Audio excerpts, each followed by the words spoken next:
انسانوں کو سب سے خوفناک عذاب ہونے والا ہے، دو انسانوں، ایک سود کھانے والا، ایک قتل کرنے والا، ایک سود کھانے والا، ایک ناحق قتل کرنے والا۔ یہ ہمارے نبی کی امت ہیں، کسی نے بتایا، کسی نے محنت نہیں کی۔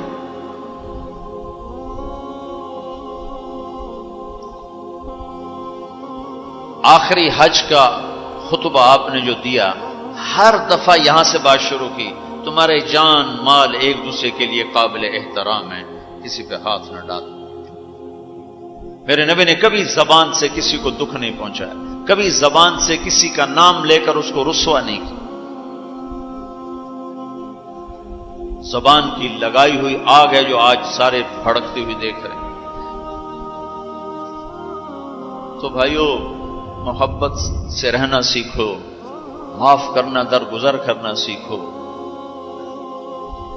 اپنے اللہ کے سامنے جھکنا سیکھو۔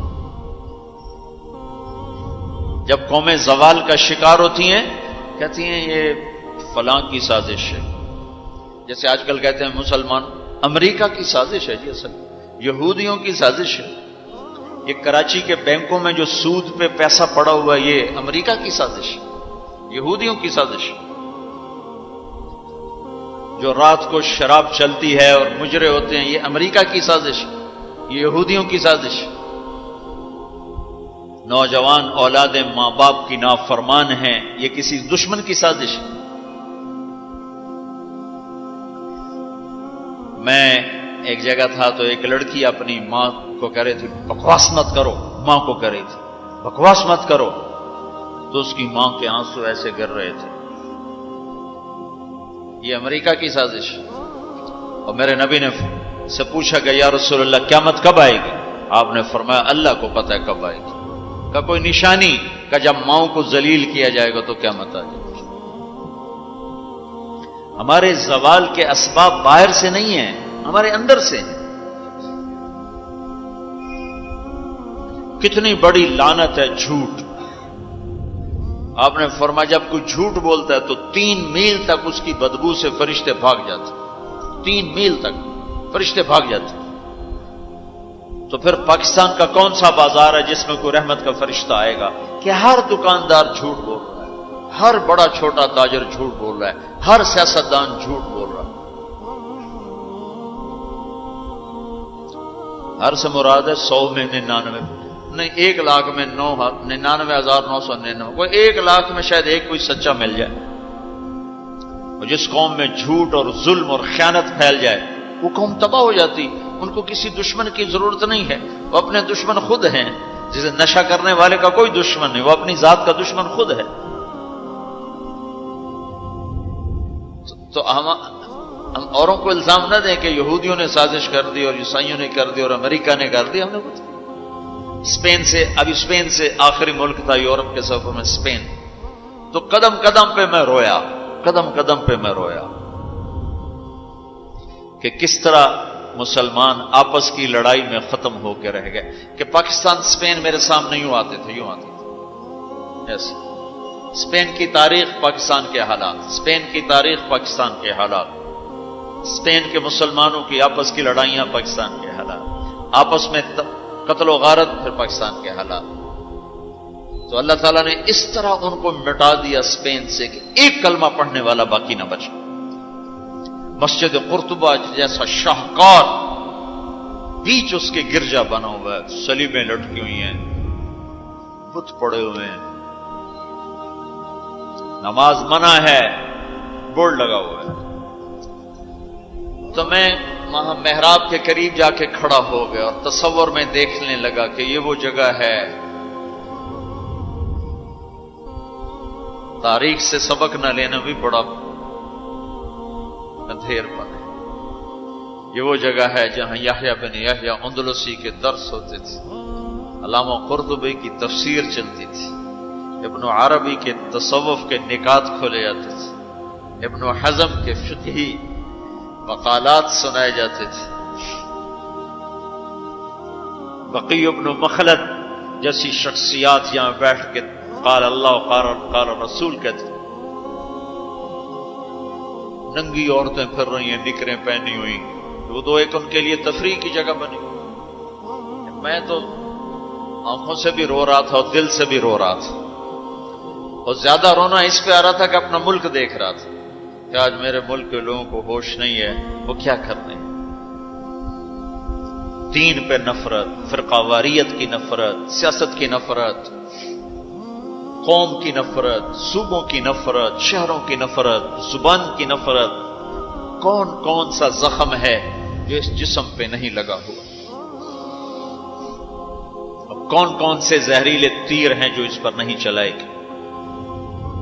میں ایسے ہی کھڑا دیکھتا ہوں، پھر میں محراب کے پاس جا کے کھڑا ہو گیا، تو 700 سال پرانی قرآن کی آیات اب بھی اسی طرح لکھی ہوئی ہے۔ تو میں نے کہا یا اللہ، میں یہ نماز تو کوئی نہیں ہوگی، کسی کے نزدیک بھی ایسی نماز نہیں ہے، پر تو جانتا ہے کہ میں چاہتا ہوں میں اس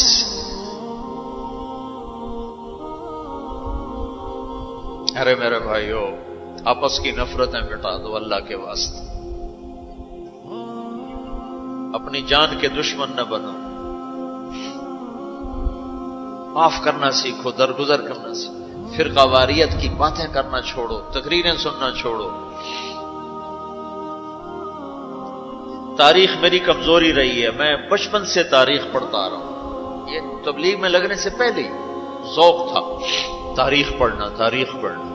جب تبلیغ میں لگے تو مدرسے میں آ گیا تو اور پڑھنے کا لگ گیا، پھر کچھ اللہ تعالیٰ نے یاد اچھی دے دی تو جو چیز پڑھی وہ یاد رہے گی، وہ سارا تسلسل، اور میں تو ایسے بس ڈوبتا ابھرتا رہا کہ یا اللہ، آج میں یہاں اس دھرتی پہ سجدہ نہیں کر سکتا جہاں 700 سال جن اینٹوں نے سجدے کے لمس محسوس کیے، جن اینٹوں نے تیرے لاکھوں کروڑوں پیاروں کے آنسو جذب کیے، جن در و دیوار نے تیرے ہزاروں محبوب لوگوں کے واز و ارشاد سنے، جن کونوں میں تجھے یاد کرنے والے ہزاروں لاکھوں کروڑوں، انہیں روشن کرتے کرتے کرتے آج اسی زمین کے نیچے سوئے ہوئے ہیں، قرطبہ کے قبرستان پہ شہر بنا ہوا، نہ کسی بادشاہ کی قبر باقی اور نہ کسی بڑے کی نہ کسی چھوٹے کی۔ میں یہاں نماز پڑھتا ہوں، میری نماز قبول کر لے۔ میں نے اشاروں میں نماز پڑھی، اللہ اکبر، پھر ثنا، پھر سجدہ، پھر رکوع، پھر سجدہ، اللہ اتنا کو کیا ہے، رکوع سجدہ اتنا کر کے تاکہ کسی کو، چونکہ جو داڑھی والا اندر آتا نا تو اس کے پیچھے سیکورٹی لگ جاتی کہ کہیں کسی کونے میں چھپ کے نماز نہ پڑھ لے، تو ایک سیکورٹی والا ہمارے پیچھے کر رہا تھا۔ چلو یا اللہ، میں بھی ان میں ہو جاؤں جنہوں نے اس مسجد میں نماز پڑھی تھی۔ اور میرا پاکستان اس دور سے گزر رہا ہے، نہ عوام کو ہوش ہے نہ خواص کو ہوش کہ کیا ہو رہا ہے۔ شاید اللہ تعالیٰ کسی کی فریاد پر آنکھیں کھول دے کسی کی۔ تو بھائیو، محبت سیکھو، درگزر سیکھو۔ اس تبلیغ سے خوبصورت محنت، سارے دین کی محنتیں حق ہیں جس سے خیر پھیل رہی ہو، جس سے لوگوں کو نفع پھیل رہا ہو، لیکن میرے بھائیو، دنیا بھی پھری ہے، تاریخ بھی پڑھی ہے، وہ کچھ اللہ تعالیٰ نے موقع دیا، بہت زیادہ سے مراد یہ نہیں کہ میں کوئی کتابوں کے انبار لگا دی، اپنی حیثیت کے مطابق میں آپ کو اندر کے یقین کے ساتھ کہتا ہوں کہ پہلے 300 سال کا تو کوئی مقابلہ نہیں، پہلے 300 سال کو چھوڑ کر ان 1100 سال میں تبلیغ جیسا کام کبھی نہیں ہوا۔ میں تمہارے سامنے ہاتھ جوڑتا ہوں، تبلیغ میں وقت دو۔ اگر اپنے اللہ سے تعلق بنانا ہے، اگر لوگوں کو اللہ کی طرف پھیرنا ہے تو تبلیغ میں جاؤ۔ بہت بڑا مجمع آیا ہوا ہے، صرف ہر مہینے 3 دن کی نیت کر لو کہ ہر مہینے 3 دن لگانے ہیں۔ کرو گے نیت؟ کرتے ہو نیت؟ ہر مہینے 3 دن لگانے شروع کرو۔ تمہاری زندگی میں تبدیلی آ جائے گی. 6 بر اعظم کے انسانوں تک پیغام پہنچ رہا ہو، ہر زبان کے لوگوں کو ہدایت مل رہی ہو، ہر طبقے کو ہدایت مل رہی ہو. جب طوائفوں کی طرف ذہن گئے، ان کا خسروں کو بھی تو لینا چاہیے، وہ بھی تو نبی کی امت، ان کے پاس پہنچ گئے. تو ہمارے علاقے کا سب سے بڑا ڈانسر اب اس کی داڑھی ہے، 5 وقت کا پہلی صف کا نمازی ہے. جب میری اس کی پہلی ملاقات ہوئی، میں نے کہا وہ کبھی نماز پڑھی؟ کہا جی کدی نہیں. کدی جمعہ پڑھے؟ جی کدی نہیں. عید پڑھی؟ جی کدی نہیں. میں کیوں؟ کہ جی یہ مولوی ساڑھے نال نفرت کریں دن اور اساں بھی پرا پرا رہ جانے ہیں، تو سب پیار کیتا ایسی آ گئے ہیں. اس کا چلا بھی لگ چکا ہے، داڑھی بھی رکھ لی ہے. ایک مجھے ملا ناچن یہی اس کے بال کٹوائے، سارا کچھ سٹ سٹ کیا. اور کچھ عرصے بعد پھر میں دیکھو نا سرخی لگائی وہ فوٹو، وہ تھے نا کی بڑی. اس نے اپنے واقعہ سنا. کہا جی میں مسجد میں گیا نماز پڑھنے، تو مولوی صاحب نے آخیا اے خسرا کدے اندر وڑا ہے، انہوں باہر کٹو، انہوں باہر کٹو. تو وٹیک سنگھ گئی ہماری جماعت 95 میں. تو اس وقت وہ یہ سوشلزم کا بڑا مرکز تھا. تو اس کے جا کے اس سے ملے ہمارے ساتھی، جو بڑا ان کا وہ پریزیڈنٹ تھا، صدر تھا. اس نے کہا جی مسلمان ہوں، کافر نہیں ہوں، سوشلزم سے متاثر ہوں. تو اس کی ہم بات کرتے تھے، ہم پر دہریے کا لیبل لگنا شروع ہو گیا، دہریے دہریے دہریے. ایک دن نماز پڑھنے گیا مسجد، ظہر کی نماز تھی، عصر کی نماز. وضو کر لیا تھا اور مسح کے لیے پانی لیا، مسح کرنے کے لیے ہاتھوں میں پانی لیا. تو پیچھے سے مولوی صاحب کی آواز آئی امام مسجد، اے دہریا اندر کدے وڑا ہے، باہر کٹو. تو میں نے وہ پانی یوں کر دیا، اور اس کے بعد آج تک میں مسجد نہیں گیا. اس میں جتنا مجرم وہ ہے، اتنا ہی مجرم وہ امام مسجد ہے جس نے یہ کہا ہے دہریا باہر کٹو. تو بھائیو بہت بڑا مجمع بیٹھے ہو اوپر نیچے، اور اکثر نوجوان نظر آ رہے ہو. محبت سیکھو، اللہ سے صلح کر لو، توبہ کر لو. یہ جو لوگ چوریاں ڈاکے کر رہے ہیں، ان کے لیے بھی دعا کرو کہ اللہ ان کو بھی ہدایت دے. وہ اس حال میں مر گئے تو پتہ نہیں کون سی جہنم میں جائیں گے. تو نیت کرتے ہو سارے؟ ایک نیت میں اور کروایا کرتا ہوں کہ بھئی آج تک جو ہوا ہوا، آئندہ توبہ، صلح کر کے اٹھیں، اللہ کی بارگاہ میں صلح کر کے اٹھیں. تو اس کی بھی نیت کرتے ہو؟ ابھی تمہارے آنے سے پہلے اسپین کے ایک ساتھی سے بات ہو رہی تھی، وہ جو میں آخر میں توبہ کرواتا ہوں. انہوں نے کہا جی آپ تو چلے گئے ہیں اور ہمیں مسلسل خبریں آ رہی ہیں، چونکہ وہاں پاکستانی بہت زیادہ شراب کا کام کرتے ہیں، ان کے ہوٹلز ہیں تو ہوٹل میں شراب چلتی ہے. انہوں نے کہا جی مسلسل ہمارے لوگ کہ اسی جی توبہ کیتی ہے بھائی، ایسی شراب بیچنی بند کرتی، شراب بند کرتی، شراب بند کرتی. مختلف جگہوں سے خبریں آ رہی. کہا جی ہم نے وہاں توبہ کی، ہم نے سوچا تھا مکے جائیں گے، وہاں جا کے توبہ کریں گے، لیکن وہ تو ادھر ہی انہوں نے ہمیں توبہ کروا دی. تو بس یہ ہماری توبہ، ہماری توبہ. تو ایک یہ کہوں گا کہ توبہ کر کے اٹھو، ٹھیک ہے؟ جو پیچھے گزر گئی یا اللہ معاف کر دے، آئندہ تو اس سے صلح کر کے چلیں گے. اور اگر کبھی پھر ٹوٹ گئی تو یہ کون سا اوکھا کام ہے، پھر توبہ کریں گے، پھر معافی مل جائے گی. اس دربار میں معافی کے سوا تو معافی سے معاف کرنے سے زیادہ محبوب عمل کو نہیں اللہ کی بارگاہ. تو توبہ کی بھی نیت کرتے ہو تو کہو یا اللہ میری توبہ، پھر کہو یا اللہ میری توبہ، پھر کہو یا اللہ میری توبہ. اللہ قبول فرما لے. اب حج والوں سے کوئی موقع ملا تو کر لوں گا، ورنہ وہیں مکے چل کے بات کریں گے. لیکن آپ بھائیو، ہو سکتا ہے اس وقت کی بات یہی ہو جو اللہ نے کہلوائی، ضرورت اسی کی ہو. میں آپ سے گزارش کرتا ہوں محبت سیکھو، معاف کرنا سیکھو، ماں باپ کے آگے چپ رہنا سیکھو، بیوی کی کمی بیشی برداشت کرنا سیکھو، حتیٰ کہ اولاد کی کمی بیشی پر بھی ایک دم سیخ پانا ہو جاؤ، ہاتھ نہ اٹھاؤ، صبر کرو، حوصلے سے کام لو اور ان کو پیار محبت سے سمجھاؤ. سہیل احمد مشہور اداکار ہے، 96 میں ہم نے اداکاروں میں بھی کام کیا تھا، تو اس وقت ہم ایک مرید کے ہماری جماعت تھی جو ہمارے ساتھ تھا، گجرا مالک، مجھ سے کہنے لگا مولانا میرا باپ ڈی ایس پی ریٹائر، زندگی پر 1 روپیہ حرام نہیں کھایا، 1 روپیہ رشوت نہیں، اب بے تکلف ہو چکی ہے، تعلق بن چکا ہے، تو میں کہتے تو کڑے حرام کھاتے بڑھ گئے، میں نے آگے کہا تو کڑے حرام کھاتے بڑھ گئے، تو کیوں اس غلط کام میں چلا گیا؟ کہا جی بس کیا بتاؤں، 8ویں جماعت میں تھا، فلم دیکھنے چلا گیا، واپس آیا تو میرے باپ کو پتا چل گیا میں نے فلم دیکھی، تو اس نے پولیس والا بوٹ اٹھایا اور مار مار مار مار میرے سر سے خون نکال دی۔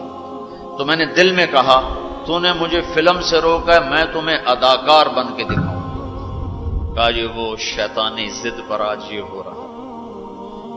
تو اپنی اولاد کے ساتھ، استاد و تو شاگرد کے ساتھ ہمارے یہاں سختی ہے، اسکول ٹیچر بھی، مدرسوں کے مدرسین بھی بہت شدت کا لہجہ، سختی کا لہجہ،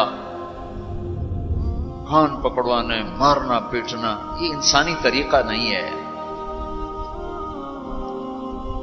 پہلا جھوٹ ماں باپ سکھاتے ہیں، اولاد پہ سختی کرتے ہیں، وہ جھوٹ بولنا شروع کرتے۔ میرے والد صاحب نے نماز سختی سے پڑھانا شروع کی، جب میں گھر میں ہوتا تھا تو اب اللہ گواہ ہے اپنے گناہوں کا ذکر نہیں کرنا چاہیے، لیکن صحابہ بھی کیا کرتے تھے، جاہلیت کے قصے سناتے تھے اللہ کے نبی کو، اپنے باپ کے ڈر سے بغیر وضو پہ جا کے نمازیں پڑھیں۔ ایسی شدت نہ ہو کہ زبان چھوٹ گیا۔ 4تھی جماعت میں تھا میں، ہمارے استاد تھے ماسٹر شفیع صاحب رحمۃ اللہ علیہ، بڑے محنتی استاد، اس زمانے کے استاد ہوتے ہی محنتی تھے لیکن مارتے بہت۔ انہوں نے ہمیں حساب کا سوال لکھایا، سلیٹیں ہوتی تھیں اس پر، اب میں کوئی 12ویں نمبر پہ بیٹھا ہوا تھا اور جو جا رہا ہے آتا نہیں، ٹھو ٹھو ٹھو ٹھو، سوٹے بھی مکے بھی، میں کہہ رہا بھی مر گئے، مجھے بھی نہیں آتا تھا، اور میں انتظار کر رہا ہوں کہ یا اللہ میں اس سے نکلوں کیسے، سوال تو آتا نہیں، پکی گالے سوٹے ہی ہیں۔ اب میرا چھوٹا ذہن اور میں سوچ رہا ہوں کہ کیا چکر چلاؤں، کیا چکر چلاؤں۔ تو تھوڑا سا بیک گراؤنڈ یہ ہے کہ چونکہ ہمارا زمیندارہ ماحول تھا تو استادوں کو گھر ہماری طرف سے گندم جاتی تھی، چاول جاتے تھے، گھی جاتا تھا، آٹا جاتا تھا، مکھن جاتا تھا، چینی جاتی تھی، مرچیں جاتی تھی، جو سیزن پہ تو وہ جاتی تھی۔ تو کوئی 2 مہینے پہلے میرے استاد جی نے کہا تھا کہ پتر مرچاں بھجوا دے، ابے نو آخی مرچاں بھجوا دے، وہ میں بھول گیا کہنا بھول گیا۔ سب میں بیٹھا سوچ رہا ہوں یا اللہ جان کیسے بچاؤں، وہ 2 مہینے پرانی بات یاد آ گئی۔ جب میرے سے آگے 2 لڑکے رہ گئے، اس وقت یہ سارا پچھلا کمپیوٹر کھلا تو میں اٹھ کے گیا، میں نے کہا استاد جی ابا جی پہ آندین کل مرچاں پہنچ جا سکتے، ابا جی پہ آندین کل مرچاں پہنچ جا سکتے۔ میں نے کہا شاباش میرا پتر تو بائے جا۔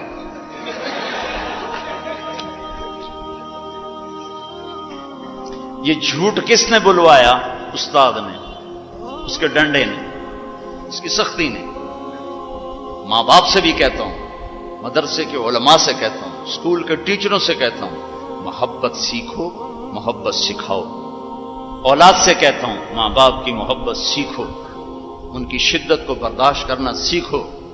بھائی سے کہتا ہوں بھائی کی برداشت کر، آپ بیٹھے ہو عورتیں نہیں ہیں تو آپ سے کہتا ہوں بیوی کی برداشت کرو، ماں کی برداشت کرو، بہنوں کی برداشت، جو بھی کوئی بلندیوں کے راستے ہیں وہ برداشت میں چھپے ہوئے۔ اور تبلیغ میں وقت دو، تبلیغ سے بڑھ کر سارے دین کے کام خیر کے ہیں جس سے لوگوں کو نفع ہو رہا ہے، لیکن جو سب سے اس وقت لوگوں کے لیے خیر بھلائی کا کام ہے وہ یہ تبلیغ کا ہے۔ اس میں ٹائم دیا کرو، آپ کو بہت نفع ہوگا، اللہ تعالیٰ انشاءاللہ آپ کو آگے بڑھائے گا۔ کسی سے لڑے ہوئے ہو ابھی اٹھ کے صلح کر لیں، کسی سے ناراض ہو ابھی جا کر اس کو گلے لگا لیں، کہ اللہ کی بارگاہ میں بہت اونچا لے جانے والا عمل ہے جھک جانا، معاف کرنا، درگزر کرنا۔ تو اس کی بھی نیت کرتے ہو؟ اللہ تعالیٰ قبول فرمائے۔